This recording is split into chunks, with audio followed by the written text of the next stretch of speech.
Hi, it's another one of our training videos. I hope this is going to be helpful for us.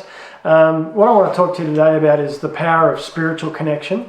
Now, the context for later on is that we're in the COVID-19 thing in 2020. The temptation that I've seen in a lot of people is to withdraw in one way or another, and different personalities are reacting differently to that, which is understandable. People struggling with, Zoom stuff, talking directly to cameras, all sorts of things going on that just mess you up. And as a result of that stress, we tend to withdraw. And I've noticed two things that some Christians are doing that are big mistakes. And the first one is I've noticed that some believers are withdrawing from reading the scriptures and having that quiet time with God every day.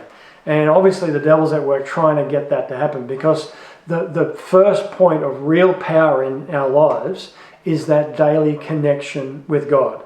I'm always reminded of Jesus going to the secret place. He said, find that secret place and spend time with God. That was his practice all the time. I just read the end of Luke where he goes off into Gethsemane, and it says he went to the Mount of Olives as was his habit. It wasn't something he just did when there was a crisis. This is what he did all the time, so that he had the power of the Father with him. Now, if Jesus needed to do that, clearly we need to do that. So my first encouragement is don't give in to the temptation to withdraw from connecting with God. Find that quiet place that, I go walking. At the moment I've been going to the church office early. I just sit there and read the scriptures. Then I go for a walk around the area and pray. Whatever works for you, but find that thing where you connect with God and don't let that go.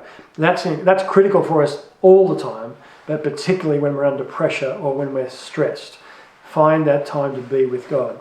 The second one that I see happening is spiritual community. Now, it's very odd now because we're all doing on Zoom or tuning in on YouTube or whatever else.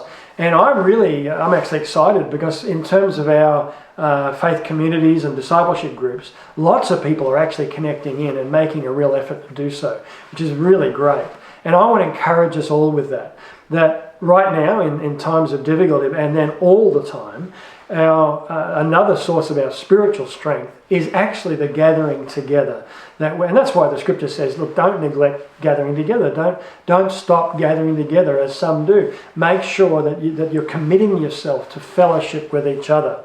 And so the reason for that is that our faith is a corporate one, that it's not something we just do on our own, but we're actually called to support and encourage each other.